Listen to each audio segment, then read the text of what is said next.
Come join us and have your say. Let's talk about our way.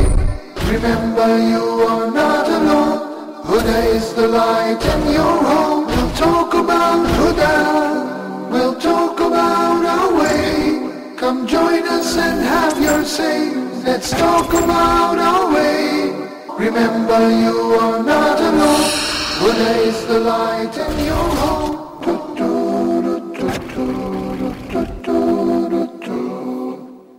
Assalamu alaikum. Welcome to your favorite show, Ramadan Pulse, of course, on your favorite channel, Huda TV. Huda TV better be your favorite channel by now because, of course, it is the premier English language Islamic channel. In the month of Ramadan, we're working so hard to bring you so many new and exciting and live programs. We have Signs of the Hour for you. We have One Step Closer for you. And, of course, we have this month, Ramadan Pulse, 5 days a week, Sunday through Thursday. You guys, Huda TV is taking you guys all around this globe, all around the world. We took you to Bosnia. We took you to Egypt. We took you to Denmark. We took you to the UK, to England to be exact. We've taken you all around the world, and today is no different. We're taking you to an amazing Muslim country, a beautiful Muslim country. I'm not going to tell you what country that is. Of course, you have to find out for yourself. Of course, I have a native from that country right here in the studio with me, Brother Ahmed. And brother, assalamu alaikum and welcome to the show. Alaikum assalam wa rahmatullah. Brother, I can't pronounce your last name. Can you tell the viewers your full name, what you're doing here in Cairo? All right. And tell them a little bit about yourself. My name is Ahmed Shamil, and my father's name is Muhammad Isa. So I live in Cairo in Hayy Sabi'. Hayy al-Ashir, 10th district. Oh, that's right. I'm sorry to interrupt you, brother. I just remembered I wanted to tell the viewers our phone numbers. I apologize, everyone, for forgetting that. Our phone numbers are, of course, 002-0238 555 248 or 9. That's 002-0238 555 248 or 249. We'll look at that. I even remember the phone numbers. That, of course, will be appearing on the bottom of your screen shortly. Of course, you guys, let me give you all of our contact information, but the phone number is really important because you guys haven't been calling in. I miss you guys. I want you guys to call in, not only if you are from the country that we'll be speaking about today, but just tell me wherever you're calling from, wherever you are in the world. Give us a call. Tell me how Ramadan is in your country. Egypt, KSA, Europe, wherever you guys are from, give me a call. Let us know how you guys are spending these beautiful days and nights of Ramadan. Of course, we have Facebook, as always, www.facebook.com/huda.tv. We're pleased and honored to receive your comments, messages, and suggestions via Facebook, as well as Skype. We're taking your Skype calls nowadays on Huda TV because we're so advanced. We're in the space age. Of course, email pulse@huda.tv. Don't forget our email, pulse@huda.tv. Brother Ahmed, I apologize for interrupting you. It was very important to get the viewers the information. Brother, so you were saying here you live in Cairo, Egypt, and go ahead, go from there. I live in Cairo in Egypt, in 10th district in Nasr city. Oh, perfect. And I have just finished my studies in degree, in Bachelor's of Arts, and just last year. And now I'm pursuing my studies in Master's degree in Al-Azhar University. Okay, now what you took your Bachelor's from Al-Azhar? Yeah. In what subject? In Usul Fiqh, MashaAllah. origins of fiqh. Yeah. Oh, okay, and now you're taking your Master's in the same subject? In degrees, I took Islamic jurisprudence, and now I'm pursuing in the, specialized in the origins of fiqh. Great. You came from halfway around the world to Cairo to seek knowledge. Now, brother, are you all alone at Al-Azhar University, or do you have some people from your country here with you? Are there many students from your country here? Here? Yeah, I got one. Oh, good, good. So you have friends. Brother, let's tell the viewers a little bit about your country, some details. Tell the viewers approximately where in the world is this country located? This country is located about the Southeast Asia. Okay, Southeast Asia. Yeah, okay. Southeast Asia. It is near the Indonesia. Okay. And about maybe not so far from Philippines. Okay. And near the Thailand. And near Thailand, so we're talking over there. Yes. What is the population of this country, brother? It's about 28 millions. Okay, and do you have islands? Do you have a mainland? We have so many islands, actually. MashaAllah. Now, where's the population concentrated? On the mainland, on islands, or where? On the mainland, yeah. On the mainland, okay. Yes. Tell us a little bit about the economic development of this country before we go to the video. Is it a developing country, a poor country, a wealthy country? Right now, maybe we can call it as a developing country. Okay. And we are achieving, we have a vision to be a modern country about 2020. Okay, great. And I know you guys are famous for palm oil, manufacturing palm oil. And what about cars? I know you manufacture a really good car, a nice car. What is it called? Proton and Pro Dua. Maybe it is. Maybe the famous one is the Proton. Oh, okay, I've seen those on the street as well. I saw it in Egypt. It's very so far. What about the biodiversity? Is it a desert country? Does it have rainforest? What does it have? Rainforest. MashaAllah. Yeah. What about the seas, the marine life? Is there exotic fish and the oceans are beautiful, I imagine? Yeah. Okay, good. Well, brother, we're going to take a look at this report, and we're going to see if the viewers know what country we're talking about, you guys. So watch this report and give us a call on Ramadan's Pulse if you think you know what country we're talking about. So stay tuned.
All right, you guys, I certainly hope you enjoyed that report put together by our behind-the-scenes tour guide, Mohammed Tayo. Brother, tell the viewers, what country are we talking about? Malaysia, طبعا. Malaysia, of course. Brother, tell me a little bit about Malaysia and let the viewers know how beautiful Ramadan is in this amazing country, Malaysia. In Malaysia, we got about some kind of difference from other countries. We got bazaars, Bazaars is just an open market to sell the delicacies from locals and Western delicacies, just right, foods and sweets, and it is open 4 and 5 hours before the iftar, before the fast breaking. Oh, okay, excellent. So it helps people who's working to who does not don't have time to cook, right. And so they can buy. Yeah, okay. Buy. Now, what I find fascinating, brother, about Malaysia, it is truly a multi-ethnic country, right? What are the influences in Malaysia? There's many outside influences from other cultures, isn't there? Yeah, we got multicultural in there. And so we have to be tolerant between between ourselves. So we have just to adapt the other cultures. Right. But as long as the Islam is dominant, so it will be, it will be... be good, inshallah. Yeah, it'll be good, inshallah. Now, what are those other cultures that exist in Malaysia? We have mainly we have three races in Malaysia. Okay. We have Malays, Chinese, and Indians. Oh, Indians. okay. Where and mainly the regions follows the line of ethnics. Oh, I see. And mostly Malays are Muslims, and some Chinese are Christian, and Buddhist, and Indians are mainly Hinduism. Okay. But I want to get back to this point, but I want to take our Skype call from Sister Raya Scothford. She's an accomplished journalist, a graduate from the American University in Cairo, who is actually based in Malaysia, and from what I understand, she's very well traveled and has celebrated Ramadan in many countries. Sister Raya, assalamu alaikum, welcome to our show, Ramadan's Pulse. Wa alaikum assalam wa rahmatullahi wa barakatuh. Thank you. Thank you so much for joining us, and we are very pleased to have you on our program. So, sister, right now you are based in Malaysia, is that right? Yes, as of recently, as of July 1st. Yes. Oh, excellent. Can you talk to us a little bit about what you have experienced in Malaysia thus far in this wonderful month of Ramadan? Well, it's actually, when the first time I went to the masjid, and it was amazing. It was so full, and it's so beautiful to see the sisters all wearing white. They look like angels. So beautiful. And they had, of course, they have 21 rakats of Tarawih prayer. I wasn't quite used to this. It was interesting.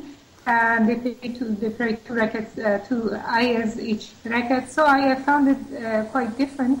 But the spirit of Ramadan here is really incredible. A lot of people are giving. A lot of people participate in the masjid. A lot of people are just... it seems like it's a different world. Of course, in Cairo, I lived there 7 years, and nothing after living in the U.S. most of my life. Cairo I felt that was the best place in the world in Ramadan. And here, of course, is a competition. I like Ramadan here, and of course, I'm in an island. It's called Island of Langkawi. It's like paradise on earth. And here, it's just really beautiful. I'm sure the brother can tell you. Here there are 28 mosques in the island, and whenever there's time to pray, you hear the adhan from many masajids here. Oh, that's wonderful. It's important here. Oh, I'm sorry, I didn't mean to interrupt you, sister. Go right. I was just going to ask you, what time is your Fajr there, and what time is Maghrib? What kind of what? What time do you begin fasting, and what time do you break your fast in Malaysia, where you are now? Oh, yeah, here, Fajr here at 6 a.m., and the Maghrib here is 7:40 p.m. So we have it much better than you. Oh, yes, that's definitely nice hours. Sister, you spent 7 Ramadans in Cairo, I believe you said, and now this is your first Ramadan in Malaysia. Although you believe they're both special, if you had to pick one place over the other, what would you pick?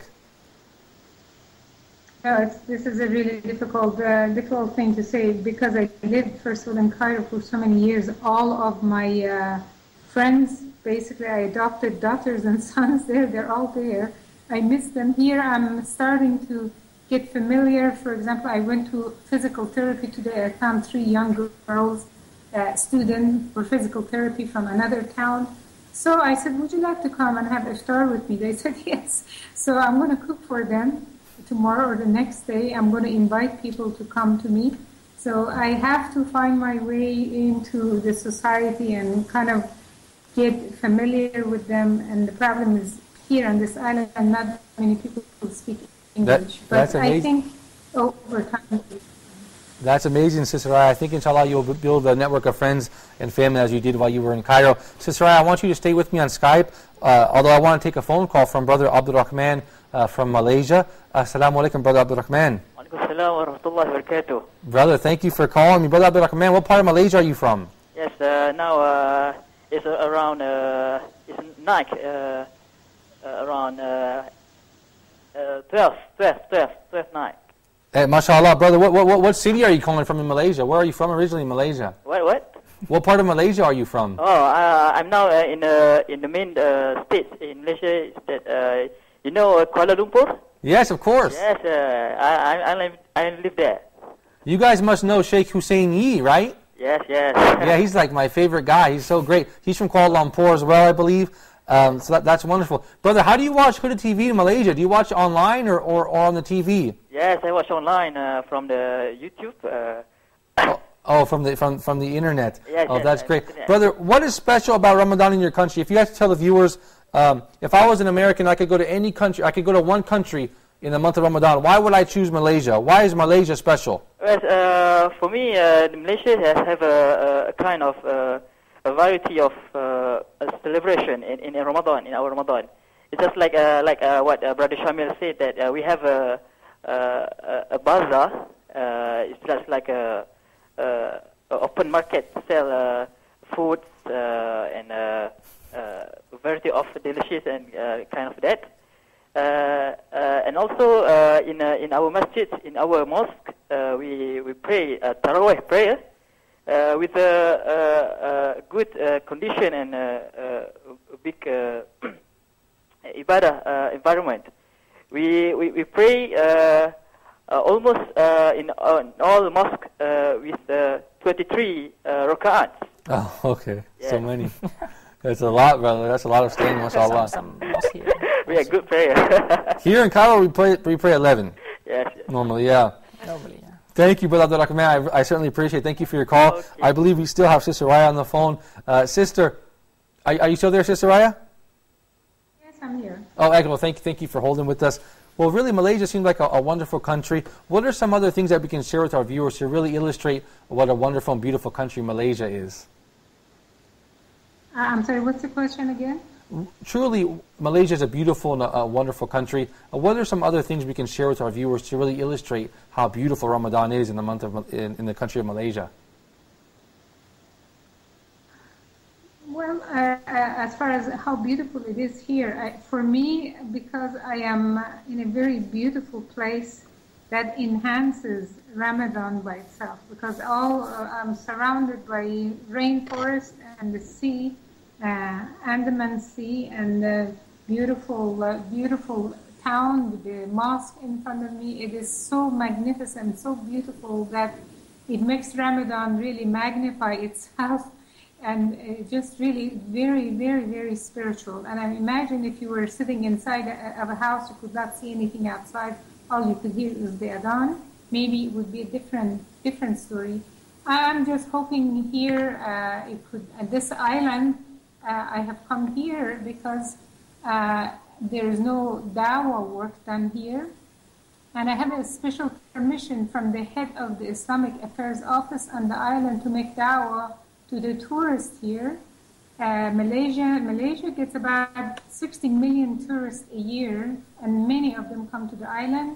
And until now, there has not been any dawah program for the tourists or the residents, expats here. So I am just pleased, I'm asking everybody who hears this, please make dua. Allah subhanahu wa ta'ala would make this a success to reach out to so many of these tourists so they can hear about Islam. This is my goal, and I'm making lots of dua. Allah subhanahu wa ta'ala make it easy for me to make this goal manifest itself. Truly, Sister, that does sound truly amazing. That's a great opportunity to be in a beautiful country and have 60 million people at your doorstep to give them the message of Islam. Certainly, may Allah facilitate your efforts and reward you for that. That sounds like a great opportunity to have a wonderful Ramadan, enjoy a nice quality of life, and to spread the message of Islam. So thank you very much, Sister Raya, all the way from Malaysia. We certainly hope to have you on the program in the future if you're available. Thank you so much, Sister Raya. I believe we lost the call. But really, it sounds like Malaysia, from Cairo, it's urban Ramadan versus a natural Ramadan, a very beautiful country, indeed it was. Before the call, brother, I was asking you about the ethnic makeup of Malaysia. Give us a little bit more insight. You said there was 3 ethnic groups in Malaysia. Yeah, we have 3 main ethnic groups in Malaysia. And so we made some cooperative community. Okay. So as long as I said before, the Muslim leads the community, so it will be no problem, inshallah. Right. Because we don't do any aggression to people. Yeah, of course not. Yeah. What about the Malay language? Yeah. It's related to what other languages? Well, it's related to the Indonesian language. Yes. What else? Some kind of. Right. Malaysian and Malaysian language and Indonesian language, just like our brother. Right. It's related somehow, but you don't understand it. I understand it. It's okay, similar in roots. Okay, yeah. You do understand. Okay, it's the same root actually. It's the same root actually. Yeah. Okay, we have a sister on the phone from Asia, Sister Asia from the KSA. Assalamu alaikum, sister. Thank you for calling Ramadan's Pulse. Thank you for calling, sister. What would you like? Mashallah, we are enjoying the journey which you are taking through Huda, and we are fasting the people and waiting for every day. This new country you are teaching us. It is really enjoyable. I like to say something about Malaysia. Actually, I am Indian living in Saudi Arabia. I mean, I cannot say that any better place in the world is better than this country because it is close to Makkah and Medina. But Alhamdulillah, I have visited Malaysia, and my son and my daughter And last Ramadan I was in Malaysia, and it was really very nice, mashallah. We used to go for Tarawih in a mosque, the Masjid Nizara.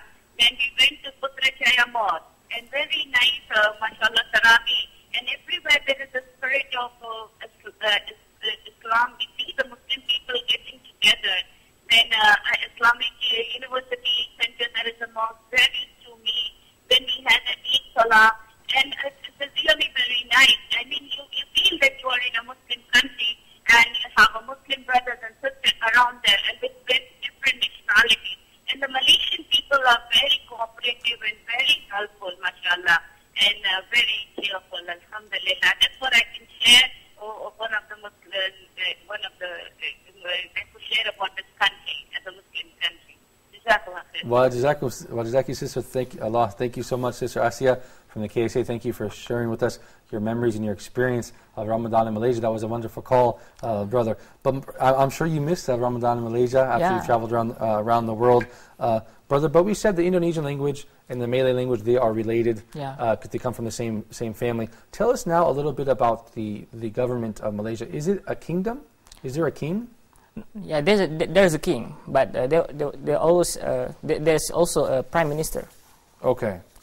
So it's not a king. It is a kingdom. There is a king. Yeah, there is a king, but the king is just control the religion traditions and Malay's traditions. Oh, okay. Right. So, but the legislative council is about the parliament. By the parliament, right. Parliament. Okay, the day-to-day political operations. Yeah. Now, brother, what about this confusion between Eid al-Fitr in Malaysia and Southeast Asia in general and Eid al-Adha? I was told that the people in Malaysia, they consider Eid al-Fitr to be the major Eid and Eid al-Adha to be the smaller Eid. Is that true? Yes, that's true. Why? I don't know, maybe the tradition is just because in Eid al-Fitr, the celebration is very big. Really? And because maybe we just celebrate after 30 days of fasting, so we just have a great time. Yeah, Brother, do you find Islam to be somehow different when you travel from Malaysia to where you're studying at Al-Azhar here in Egypt? In a way, yes. How? Because the environment in Egypt is very, in living and reviving our spirits in here. Okay. Because here, although the people are not very rich in Cairo or in my place, but I see people here, they live happily. MashaAllah. And because I think maybe they feel and they know the meaning of the religion. Right. And what about in Malaysia? In Malaysia, maybe some of them or certain people just think the religion is just about marriage and fasting, and salah, prayers, and zakah. But actually, the religion is whole system of our life. Right. So I feel it in Egypt. You feel it, right? Yeah, it is practiced very perfectly in Egypt. But in Malaysia, maybe we were amused by some foods and beautiful places and many mosques. But actually, we lack of the spirits of the real meaning of Islam. I see what you mean, brother. Tell us a little bit about the history of Islam in Malaysia. When did Islam arrive to Malaysia? It is many opinion about it. Maybe the true opinion is the Islam came to Malaysia since the 7th century. MashaAllah. 7th century. Right. So, but it is not recorded. So the famous history is Islam came when one of the refugee from Indonesia, from Temasek or from other country, flee to Malaysia, and so they built a community and a kingdom, and so after one of the preachers or the Muslims came from Arab countries, so they spread the Islam, so they just received it. And brother, it's really truly amazing when we hear people say Islam is always spread through violence and the sword, but we have proof in Malaysia as well as Indonesia, your neighbor, that Islam was spread through dawah efforts, wasn't it? Dawah and the tradings. Arab traders that came for business. Yes. Yeah. And that's well known, isn't it? Yes. Yeah. It's true. That's amazing, brother. And so you have many centuries of Islamic history in Malaysia, but it's amazing if you just go north to Thailand, you have a totally different country, isn't it? Yes. Totally Buddhist country. Yeah. And you know, we were hearing in the news, brother, about Burma. Yes. And we want Allah to help the Muslims of Burma and punish those Inshallah. people that are hurting them. Can you give us, the viewers, a little bit about information about Burma, because this is one of your neighbors as well. It's a Buddhist and Muslim country mixture as well, right? But the Muslim is minority. Right. So they don't have they don't get the privilege. Right, right. Some say that they are refugees and they are not Burmans. Right. And they came from outside and just stay there. And they want to kick them out. Yeah. But whereas in Malaysia we have a majority Muslim country. Brother, I wanted to tell the viewers, where exactly are you from in this wonderful country, Malaysia? I'm from Kuala Lumpur. Kuala Lumpur, Yeah. which is not the capital city though, is it? Once, and They I think it moved to Putrajaya. Yes, yeah. So once it was The capital city. capital city. Yeah. And of course, Sheikh Husseini, our dear beloved friend, who appears on Huda TV as well as Yeah. Peace TV. Have you met him? He's a wonderful man. Actually, Abdul Rahman is so many. Oh. So I think maybe I know him, but Yeah. I don't know, maybe if he said his name and his father's, Right. maybe I know him. You know him. Brother, I wanted to, we only have about 30 seconds left, but where I'm from in America, you wouldn't imagine, they drink a coffee from Kuala Lumpur, and I'm serious, let me tell you about this coffee. They take the coffee bean, they say it's from Kuala Lumpur, and they feed it to a small monkey. And the monkey digests this, then they brew it and drink it. Have you heard of that before? No. It's supposed to be a delicacy, they say back home, that comes from your country. Coffee bean? It's a special coffee bean, yeah. I don't really... Perhaps, yeah, I don't know. Yeah, there's so many. Yeah. Well, brother, I want to thank you for your time. I certainly appreciate you taking the viewers on a trip to Malaysia. I hope you can appear on Huda TV in the future, inshallah. Inshallah. And you guys at home, I certainly hope you enjoyed our trip to Malaysia. We've taken you all around the world, and tomorrow is no different. Same time, same channel. We're taking you to a totally different country. It's totally different from Malaysia. It's a huge, massive country. I'm not going to tell you where it is. It's not a Muslim majority country. It's a very nice country, different climate, different location, but I'm not going to give you any more information than that. If you want to find out where we're going tomorrow, free of charge, you got to get your air ticket to Air Huda tomorrow and tune in to Ramadan's Pulse. So until then, we leave you in the care of Allah. Assalamu alaikum rahmatullahi wa barakatuh. Alaikum assalam. We'll talk about Huda, we'll talk about our way. Come join us and have your say. Let's talk about our way. Remember, you are not alone. Huda is the light in your home. We'll talk about Huda, we'll talk about our way. Come join us and have your say. Let's talk about our way. Remember, you are not alone. Huda is the light in your